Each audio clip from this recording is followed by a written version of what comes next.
Hi friends, welcome to village life style. வாங்க, இன்றைக்கி நம்ம என்ன வீடியோ பார்க்க போகிறோன்னா, நம்ம பெரியம்மா வீட்டுக்கு தான் வந்திருக்கோம். நம்ம பெரியம்மா வீட்டையும் சுற்றி பார்க்கலாம், நம்ம பெரியம்மாவையும் பார்க்கலாம். வாங்க. நம்ம அன்றைக்கி வந்திருந்தோம். அன்றைக்கி பெரியம்மா வந்து வீட்டில் இல்லை, கொல்லைக்கு போயிட்டேன்னு சொல்லிட்டாங்க. சரின்ட்டு இன்றைக்கி ஃபோன் போட்டு கேட்டுட்டு தாங்க வந்தோம். இவங்க தான் நம்ம பெரியம்மா. வயசு வந்து ஒரு 60, 65 இருக்கும். இருந்தாலும் வயசானாலும் அவங்க சும்மாவே இருக்க மாட்டாங்க. அவங்க பாருங்கள், அவங்களே வந்து கொல்லையில் யார் உதவியுமே இல்லாமல் தானாகவே எல்லா வேலையுமே செய்வாங்க. செஞ்சு அவங்க அறுவடை செஞ்ச நெல் தாங்க இது. நம்ம பெரியம்மா வந்து ஒரு சாதனை பெண்மணின்னு கூட சொல்லலாம். ஏன்னா பெரியப்பா சின்ன அக்கா அண்ணாலாம் சின்னதாக இருக்கக்குள்ளே இறந்துட்டாங்க. அப்போலேருந்து கஷ்டப்பட்டு எல்லாரையும் வளர்த்து எல்லாமே லைஃப்பில் வந்து ஒரு செட்டில்டான ஒரு லைஃப்பில் தான் இருக்காங்க. அக்கா அண்ணா எல்லாமே 3 அக்கா ஒரு அண்ணா தான் இருக்காங்க. பெரியம்மா வந்து வில்லேஜை விட்டு போகக்கூடாது அப்படின்னு சொல்லிட்டு இங்கே இருந்து அவங்களுக்கு தேவையானதை அவங்களே செஞ்சுப்பாங்க. யாருக்கிட்டையுமே உதவிங்கிறத எதிர்பார்க்கவே மாட்டாங்க. யாருக்கும் தொல்லை கொடுக்கக்கூடாதுன்னு நினைப்பாங்க. முக்கியமாக ஒரு சாதனை பெண்மணி அப்படின்னு சொல்லலாம் நம்ம பெரியம்மாவை. அவ்வளோ ஒரு போல்டான உமன் நம்ம பெரியம்மா. கிராமத்தெல்லாம் வீடு எப்படி இருக்கும் அப்படின்னு சொல்லி நம்ம பெரியம்மா வீட்டே பார்க்கலாம். ஃபஸ்ட்டு கூரை வீடாக தான் இருந்துச்சு. இப்போ வந்து ஷீட் போட்டு கொஞ்சம் ஆல்ட்ரேஷன் பண்ணியிருக்காங்க. இன்னும் கொஞ்சம் வேலைலாம் முடியல. அவங்க வந்து அவங்களே சமைச்சாலும் சாப்பிட்டாலும் எது செஞ்சாலும் பெரியம்மாவே தான் பண்ணிப்பாங்க. நம்ம ஊருக்கும் ஒரு 2, 3 கிலோமீட்டருக்கு பக்கத்தில் தான் இருக்காங்க. பாருங்கள், இதுதான் ஹால் மாதிரி இருக்கும், நீட்டாக இருக்கும். பெரியம்மாவே அறுவடை செஞ்ச நெல் தாங்க சாப்பாட்டுக்காக எடுத்து வச்சுருக்காங்க. ஹாலில் அது ஒரு ரூமாக தடுத்துருப்பாங்க, ஸ்டோர் ரூம் மாதிரி. அதில் நெல் வச்சுருக்காங்க. இது பாருங்கள், இதுதான் மரப்பெட்டின்னு சொல்லுவாங்க. அந்த காலத்துலலாம் இதுதான் வந்து ஸ்டோர் ரூம்னு சொல்லலாம். ஏன்னா எல்லா பொருளையுமே இதில் தான் வச்சுப்பாங்க. பாத்திரம் கீத்திரம் எல்லாத்தையும் போட்டு பூட்டி வச்சுப்பாங்க. இந்த பானையை பாருங்கள், இதுதான் நெல் அவிக்கிற பானை.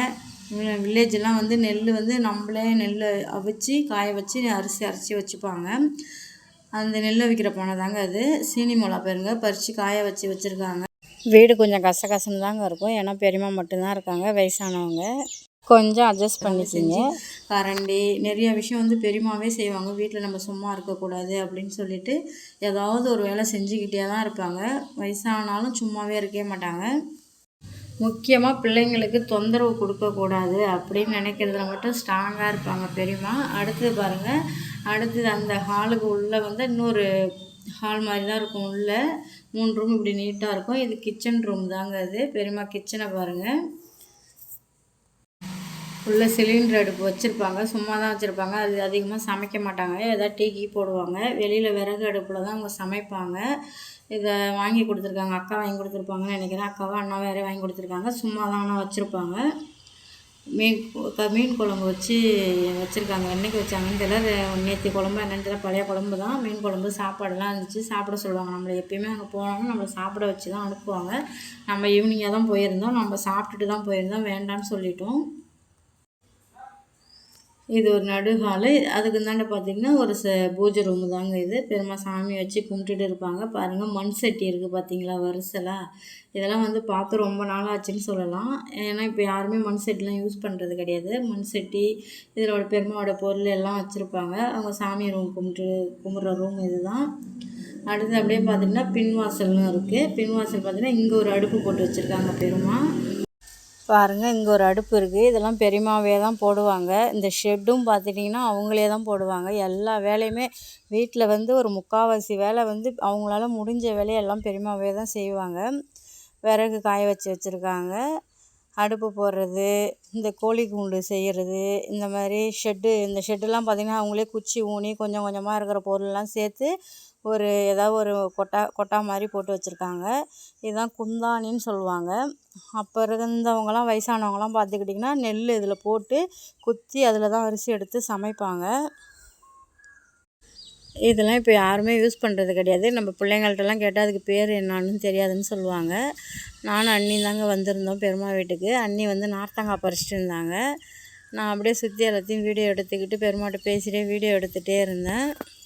என்ன தான் நம்ம விஞ்ஞான உலகத்தில் இருந்தாலும் இயற்கைக்கு ஈடாகாதுங்க. என்ன தான் இருந்தாலும் இயற்கை தான், செயற்கை தாங்க. இயற்கை தரக்கூடிய சந்தோஷத்தை எந்த ஒரு செயற்கையான பொருளாலையும் தர முடியாது. டவுனில் இருந்து ஒரு பீஸா பர்கர் சாப்பிட்றத விட ஒரு வில்லேஜில் இருந்து கூழை குடித்தாலும் அது ஒரு சந்தோஷந்தாங்க. மாதிரி இருக்கும். சுற்றி பார்த்திங்கன்னா அவ்வளோ அழகாக இருக்கும். இந்த லைஃப்லேயே வாழ்ந்துட்டு திரும்ப ஒரு டவுனில் இருக்கோன்னா அது வந்து முடியாது. அதனால தான் நம்ம பெரியம்மா வந்து எங்கேயுமே போகமாட்டாங்க. அக்கா, அண்ணா எல்லாமே டவுனில் தான் இருக்காங்க. போகமாட்டாங்க. போனாலும் 1 நாள் 2 நாளில் வீட்டுக்கு வந்துடுவாங்க. எங்கே போனாலும் அவங்களுக்கு இங்கே வந்து இந்த லைஃப் மட்டும்தான் அவங்களுக்கு பிடிக்கும். பாருங்கள், அந்த 10 மூட்டை நெல்லையும் பெருமாவே தான் தூத்திருக்காங்க. எதுக்குமே ஆள் வைக்க மாட்டாங்க. கொல்லையிலுமே சரி, விவசாயம் பார்த்தாலுமே எதுக்குமே ஆள் வைக்க மாட்டாங்க. அவங்களே தான் எல்லா வேலையும் செய்வாங்க. விரையும் விடுவாங்க, களை அரிப்பாங்க. இந்த முக்கியமான இந்த நெல் அறுக்கிறது, அதுக்கு மிஷின் வச்சு அரைப்பாங்க. அந்தமாரி வேலை தான் செய்வாங்க. மீதி வேலை முக்கால்வாசி வேலை அவங்களே உரம் போடுறது, தண்ணி வைக்கிறது, கொல்லையை பார்த்துக்கிறது எல்லாமே பெருமாவை தான் செய்வாங்க. இதுக்கு முன்னாடி ஆடு, கன்றுக்குட்டி, மாடு இதெல்லாம் வச்சுருந்தாங்க. இப்போ அவங்களுக்கு வயசாக ஆக கன்று பிரியலன்ட்டு அக்கா எல்லாத்தையும் விற்றுட்டாங்க. அக்காவும் அண்ணாவும் எல்லாம் விற்றுட்டாங்க. அவங்க கண்டது சும்மா இருக்கக்கூடாது. வீட்டில் ஏதாவது ஒரு வேலை செய்யணும். இந்த வயசில் நம்மளாம் உட்காந்தா எந்திரிக்க முடியலங்க என்னாலலாம்.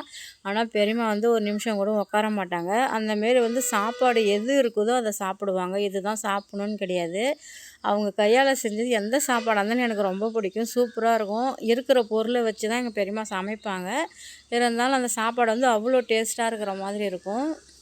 எனக்கெல்லாம் இந்த மாதிரி ஒரு இடம், இயற்கையான ஒரு இடத்துல இருக்கதாங்க ரொம்ப பிடிக்கும். நம்ம இருக்கிற இடத்துல அதுக்கெல்லாம் வாய்ப்பே கிடையாது.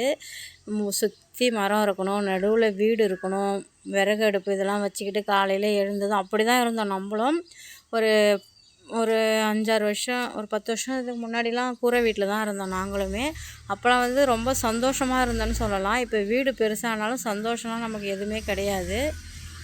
ஒரு சின்ன கூரை வீட்டில் இருந்தாலும், ஒரு ரூமில் இருந்தாலும் அதுதாங்க சந்தோஷம். எவ்வளோ பெரிய வீடு கட்டினாலும், எவ்வளோ வசதி வாய்ப்பு வந்தாலும் அங்கே வந்து சந்தோஷத்துக்கு கம்மின்னு தான் சொல்லலாம். நம்மளும் காயெல்லாம் பறிச்சாச்சு.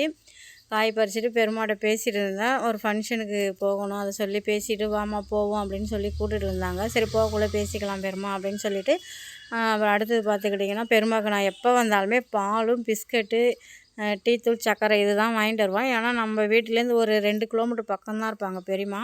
பெருமாளாம் நினச்சா நல்லா டவுனில் நல்லா வசதியான ஒரு இடத்துல வசதியான வாழ்க்கை வாழலாம். இருந்தாலும் பெருமாவுக்கு அதெல்லாம் விருப்பம் கிடையாது. பெருமாவுக்கு கிராமத்தில் இருக்கிறது தான் பிடிக்கும். அதனால் அவங்க கையில் என்ன இருக்கோ, அரிசி, துவரம்பருப்போ இல்லை உளுந்து, எண்ணெய் என்ன இருக்கோ ஏதாவது கொடுத்து தான் அனுப்புவாங்க. இப்போ வந்து பெருமா வயசானதுனால ஏதோ அவங்களால முடிஞ்சதை மட்டும் செஞ்சுட்டு இருக்கிறாங்க. நம்ம பார்க்க போகிறப்பெல்லாம் பெரியம்மாவுக்கு வந்து ஏதாவது ஸ்நாக்ஸ் வாங்கிட்டு போய் கொடுப்போம். எங்கள் பெரியம்மாவை ரொம்ப பிடிக்குன்னு சொல்லலாம். ஏன்னா அதிகமாக அறிவுரையெல்லாம் சூப்பராக சொல்லுவாங்க, நல்லா பேசுவாங்க, நல்லா போல்டாகவும் இருப்பாங்க. சுற்றி இருக்கிற மரம் எல்லாமே பெருமாவே தான் வச்சு எல்லாத்தையுமே உண்டாக்குனது. தென்னை மரமாக இருந்தாலும், மாமரம், மாங்காய் சீசன்லாம் பார்த்திங்கன்னா அவ்வளோ மாங்காய் பறிக்கும், மாங்காய் காய்க்கும். எப்போயுமே பெருமா வந்து கொண்டாந்து கொடுப்பாங்க. நம்மளையும் வந்து எடுத்துகிட்டு போக சொல்லுவாங்க. எந்த பொருள் இருந்தாலும் ஃபோன் போட்டு வந்து எடுத்துகிட்டு போக சொல்லுவாங்க. எலுமிச்சங்காயும் அவ்வளோ இருந்துச்சு. இன்னும் நிறையா மரம்லாம் இருந்தது. எல்லாத்தையும் வெட்டிட்டாங்க பெரியம்மா மண் அடிக்கிறதுனால. அவ்வளோ எலுமிச்சங்காய் காய்க்கும் பெருமா வீட்டில். இங்கே பாருங்கள், இது ஊட்டி ஆப்பிளே என்னமோன்னு சொல்கிறாங்க. நமக்கு ஒரு பழமும் ஒரு செங்காயும் கிடச்சிது. நல்லா காயும் கொஞ்சம் புளிப்பும் இனிப்பும் மாதிரி இருந்தது. நல்லா தாங்க இருந்துச்சு அந்த பழம். அடுத்து எலுமிச்சங்கன்று ஒன்று இருந்து அதில் ஒரு எலுமிச்சம்பழம் இருந்து அதையும் பறிச்சுக்கிட்டேன். இது சின்ன மரங்க. இதுக்கு முன்னாடி ஒரு பெரிய மரம்லாம் இருந்தது, இத்தனைதான் இருந்தது. எல்லாமே வந்து வெட்டி போட்டுட்டாங்க. பெருமா எல்லாத்தையும் தூத்தி கொண்டே போட்டுட்டு வந்து உக்காந்துட்டாங்க. மணி ஆயிடுச்சு, நம்மளும் வீட்டுக்கு போகணும். ஏன்னா பெருமா வீட்டிலே சாயந்தரம் தண்ணிலாம் விட ஆரம்பிச்சிட்டாங்க பாருங்கள். தண்ணி வருது, தெரு லைன் பைப்புலேயே தண்ணி வரும். அங்கே தான் பாத்திரம் விளக்குவாங்க. பெரியம்மா பாத்திரத்தை போட்டுட்டு விளக்குவாங்க.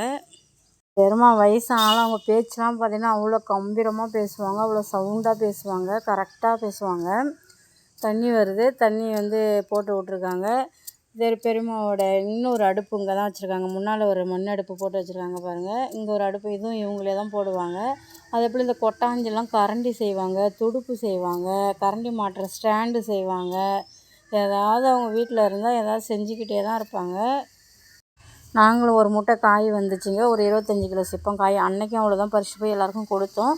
சரி, எதுக்கு சும்மா கிடந்து வீணாக தான் போகுது, யார்கிட்டயே பறிச்சுட்டு போய் கொடுத்தா சாப்பிடுவாங்கன்ட்டு பறிச்சாச்சுங்க. அவ்வளோதாங்க வீடியோ பிடிச்சா லைக் பண்ணுங்கள், ஷேர் பண்ணுங்கள், சப்ஸ்கிரைப் பண்ணுங்கள். டாட்டா.